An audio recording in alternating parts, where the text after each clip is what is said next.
I think one of the great things about this so far has been the fact that it doesn't take you out of harm's way. Motorsport has a passion, has a danger element to it that I really enjoy. I revel in that idea. I don't want to, just because of what's happened to me, I don't want to then just wrap myself in cotton wool for the rest of my life. And I think to be able to go and experience these incredible, not incredible races, but actually the sort of camaraderie of it has been a fantastic way of really moving beyond the injury and letting us all realise that it's not going to define the future for us. And now I'm out there and talking and working with sponsorships, do inspirational talks and chat about overcoming the odds. I suppose it's something that's a bit different, and we can really demonstrate firsthand to companies, to people, to groups that we really do know what we're talking about in this aspect. And I'll take you for a moment. We'll go and have a look at Ben's car from the Dakar, just to show the level of not only the safety of the vehicles themselves, but actually some of the risks that we face because we want to. One of the great things when we were recruiting other team members and stuff like that was the huge amount of interest from other people, but also an understanding that it was a hell of a commitment. It's not just turn up for a day, do a bit of driving, go back home.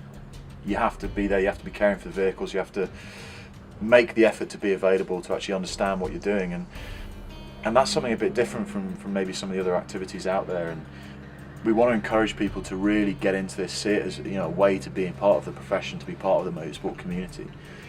So Mark Zambon was a great example, Ben's co-driver, and he's such an inspirational bloke. He lost 2 legs in a bomb out in Sangin, and he epitomised to me the real spirit and pluck of our servicemen. And he's a US Marine, but he climbed Mount Kilimanjaro just 18 months after losing both his legs. I mean, it's incredible.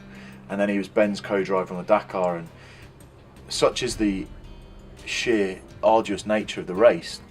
Ben had been going really well, and he'd been trying to recover from some issues that the vehicle had, and unfortunately they hit a ditch at probably something like 70-80 miles an hour, and you can see the damage on the frame.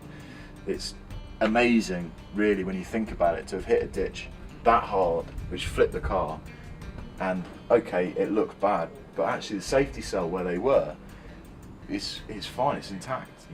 It's absolutely astonishing. So for those people who think it is unsafe, think again. This isn't as dangerous as horse riding, it's probably not even as dangerous as scuba diving. It's an incredible race, and all the safety and support network is there behind you. There's medics, there's helicopters, there's a full-on hospital to treat people, and knowing that's in the background, it's kind of like when you're in operations, when you're in Afghanistan or Iraq. You knew that the support network was there if the worst went wrong, and when it did go wrong for a number of the team members when they were in the army or the military, that support network has been there, and it's helped them to not only survive the incident, but then to thrive and to push themselves further beyond what many professionals probably thought was possible. So the more we can keep doing that, and the more we can encourage others to get into this sport and see it for the incredible opportunities it gives you, the fact that you're not in a different class, the fact that you race with everyone else, and that's the important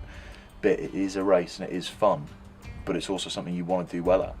And the more experience, the more we can do, then the more opportunity we can give to other injured and disabled people to take part. And I really hope that things like this just go to show that we do think very carefully about what we do, but at the end of the day, you're pushing the boundaries and you're pushing the extremes, and that's kind of defines what race to recovery is about.